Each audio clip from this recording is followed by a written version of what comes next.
ঘটনা তৈরি হয়েছে যে হয়তো প্রীতম, রিমি এবং দিশানি এই বিষয়গুলো নিয়ে মানে তাদের পারিবারিক সমস্যা নিয়ে বোধহয় কোনো কেস হয়েছে। অর্থাৎ রিমির সাথে প্রীতমের যে বিয়ে হয়েছে সেটা নিয়ে তার স্বামী স্ত্রীর মধ্যে সমস্যা নিয়ে এই ধরনের কোনো মামলা বা কেস এবং ওই দিক থেকে আরেকটি মেয়ে এই বিষয়ের মধ্যে ইনভলভ আছে। এই বিষয়টা থেকে কিন্তু আমরা কোনো কেস করিনি। আপনাদেরকে মন খুলে বলি, আপনারাও মন খুলে বোঝার চেষ্টা করুন। কোনো পারিবারিক সমস্যার সমাধানের জন্য আমরা নই, তার জন্য আছে ডিস্ট্রিক্ট লিগ্যাল সার্ভিসেস অথরিটি। সেটার দায়িত্ব নিয়েছেন কিন্তু পুলিশ প্রশাসন। ওই পক্ষকে দুপক্ষকে ডেকে এনে বসে বোঝানো এবং তাদের কাউন্সিলিং করানো, তার দায়িত্ব নিয়েছেন পুলিশ প্রশাসন। তার কারণ তারা বুঝতে পেরেছেন তাদের মধ্যে ফ্যামিলি ব্যাকগ্রাউন্ডের এই ধরনের নোংরামি চলার জন্য দুটো পরিবারের মধ্যে একটা বিচ্ছেদ তৈরি হচ্ছিল এবং দীর্ঘদিন ধরে সোশ্যাল মিডিয়াতে একটা ক্যাওয়াস তৈরি হয়েছে এবং অনেকে এটা নিয়ে কন্ট্রোভার্সি করছিলেন এবং কন্ট্রোভার্সি কন্টিনিউয়াসলি চলে গেছে। এবং এরাও কিন্তু সোশ্যাল মিডিয়া থেকে কেউ কাউকে এক পার্টি অপর পার্টিকে টেনে ধরছেন, মানে ইগো তৈরি হয়ে গেছে। একজন পক্ষে বললে একজন বিপক্ষে বলবেন, এরকম একটা ব্যাপার তৈরি হয়ে গেছে এবং এটা দীর্ঘদিনের প্রসেস মনে করে অনেকে এটা কন্টেন্ট বানিয়ে টানা চালিয়ে গেছেন, অনেকে চালিয়েছেন এবং এখনো চলছে বর্তমানে। কিন্তু আমরা এই বিষয়ের মধ্যে একদমই ঢুকিনি।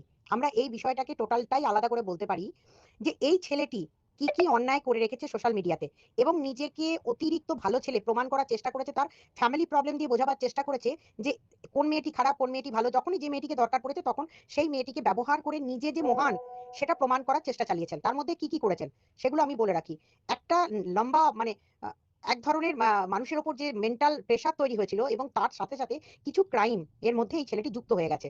একটা এফআইআর সবেমাত্র হয়েছে, তাতে সেকশন পড়েছে 505। তাহলে ভেবে দেখুন একটা লম্বা মানে মাস পিপলের ওপর একটা এফেক্ট কিন্তু পড়েছে। কি করেছে সেটা একের পর এক বলি। সেটা হচ্ছে চাইল্ড ম্যারেজ আছে, চাইল্ড ম্যারেজ প্রমোশন আছে এবং সেই চাইল্ড ম্যারেজ একটা নয় একাধিক চাইল্ড ম্যারেজ আছে।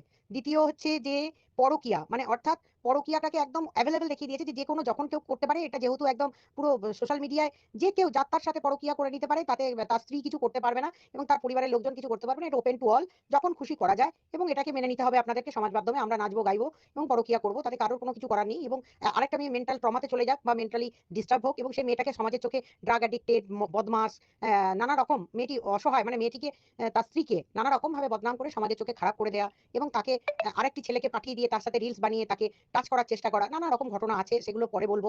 এবং সেই ছেলেটির সাথে তার যথেষ্ট ভালো সম্পর্ক আছে।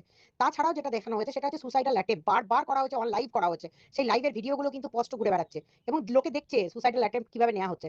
এবং আপনাদের চোখের সামনেই নজরে আছে যে তার মা বলছে তুই আমার ছেলেকে বিষ খাইয়ে দিলি, বিষ খাইয়ে দিলি। সে কিন্তু লাইভ চলছে, তখন রিমি হাউ হাউ করে কাঁদছে। কতটা অসহায় হলে আপনার বোন হলে বা আপনার মেয়ে হলে আপনি বুঝতে পারতেন ওই বাড়িটার ভেতরে কি কি চলে। আচ্ছা, তাছাড়াও আছে প্রচুর সেক্সুয়াল চ্যাট এবং সেক্সুয়াল ভিডিও প্রচুর ফোনের মধ্যে আছে এবং প্রচুর মেয়েকে ব্ল্যাকমেলিং করা হতো। সেই সমস্ত জিনিস ধীরে ধীরে সামনে আসবে। এছাড়া আরো একটা ঘটনা আছে যেটা আপাতত তদন্ত চলছে, সেটাও কিন্তু আপনারা জানতে পারবেন। হালকা একটা হিন্টস তার মামা দিয়ে গিয়েছিল। তো তার লাইভে গিয়ে দেখুন, মাসিদের লাইভে গিয়ে দেখুন কি কাণ্ড আছে। আর এছাড়াও যেগুলো চলছে সেটা হচ্ছে যেমন মেয়ে ছেলেটি যখন তখন মেন্টাল ট্রমা মানে অত্যাচার করার জন্য যখন তখন লাইভ খুলে বসে মানে বিভীষিকাময় জিন্দেগি, মানে মানুষকে একদম বিপদে ফেলে দেওয়া, মানে এই আমার বাড়িতে এই হয়ে গেল এই হলো, মানে এত তাড়াতাড়ি মানে মানুষকে মোল্ড করে দিয়ে তার মানসিক স্থিরতা হারিয়ে দেওয়া। তারা ভাবছে, অনেক পাবলিক ভাবছে এই বাবা তাহলে তো বিরাট কিছু বিপদ হয়ে গেছে ওই বাড়িতে। মানে মানুষকে বিভ্রান্ত করে দেওয়া সোশ্যাল মিডিয়াতে। সমস্ত ঘটনাগুলো একের পর এক দেখানো হয়েছে, দীর্ঘদিন ধরে দেখেছেন আপনারা। তো এখন কি কারণে পুলিশ তার ফোন সিজ করেছে সেটা কিন্তু পুলিশই বলতে পারবে। কারণ আমাদের কাজ ছিল যেটুকু করার, সেটা হচ্ছে আমাদের মানে প্রশাসনের নজরে এনে দেওয়া এবং প্রশাসন তার প্রশাসনের মতো ভূমিকা পালন করছে। এখন কিন্তু আমাদের আর কোনো কাজ নেই। প্রশাসন যদি তদন্ত করে দেখে যে সে নির্দোষ, তাহলে বেল পেয়ে সে নির্দোষ প্রমাণ করবে কোর্টের কাছে। আর যদি দেখা যায় সে দোষী, তো ডেফিনেটলি পরবর্তী দিনে আরো বড় বড় ধাপ এগোবে। কারণ এখন তো সবেমাত্র শুরু হয়েছে, আরো অনেকগুলো ধাপ প্রীতমকে পেরোতে হবে। সুতরাং যারা প্রীতমের পাশে থাকবেন ভেবেচিন্তে থাকবেন। তার কারণ হচ্ছে অনেক গোপন জিনিস আমি আপনাদের বলতে পারছি না যেগুলো আপনার ভাই করেছে।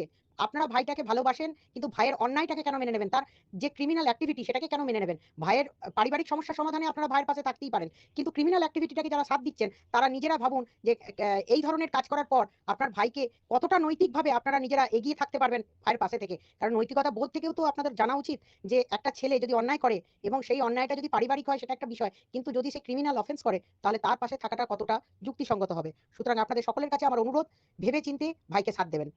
আর একটা ছোট্ট কথা আপনাদের জানিয়ে রাখি, সেটা হচ্ছে 2019 সালে যখন একটি চাইল্ড ম্যারেজ করে এই ছেলেটি এবং তার কয়েকদিনের মধ্যে ওই মেয়েটি যখন বেরিয়ে চলে যায়, অর্থাৎ যে মেয়েটিকে আমরা ফাঁসানি বলছি আর কি, সে যখন বেরিয়ে চলে যায় এবং তার সাথে যখন রাগারাগি থাকে, এই 2019 সালের এন্ডের দিকে একটা বর্ধমান সাইবার ক্রাইম পিএসএ একটা কমপ্লেন লজ হয় এবং সেই কমপ্লেনে কি ছিল না, এই ফাঁসানির ন্যাকেড ভিডিও বিভিন্ন সাইটে দেখানো হয়েছে। সেই কমপ্লেনও কিন্তু পুলিশের কাছে আছে। সুতরাং এই ছেলেটি কতটা ডেসপারেট এবং কোন মাইন্ডেড কোন ক্রিমিনাল অ্যাক্টিভিটির সাথে যুক্ত আছে আপনারা ধীরে ধীরে সবই জানতে পারবেন। এবং কেন ফাঁসানি মুখ খুলতে চাইছে না সেটাও আপনারা ভাবার চিন্তা করুন এবং চেষ্টা করুন। এর এর গভীরে ঢুকলে আপনারা গোপন অনেক তথ্য জানতে পারবেন, ধীরে ধীরে জানতে পারবেন। তো সুতরাং আবারও আপনাদের কাছে একটাই কথা আমার বলার, যে যারা সাথে থাকবেন, পাশে থাকবেন, ভেবে দেখবেন যে কোন ছেলেটিকে আপনারা সাপোর্ট করছেন এবং তার জন্য আপনাদের কিনা পরবর্তী দিনে আপনার বাড়ির লোক বা নিজের আত্মীয় স্বজনের কাছে ছোট হতে হয়। সুতরাং ভেবে চিন্তে পা বাড়াবেন।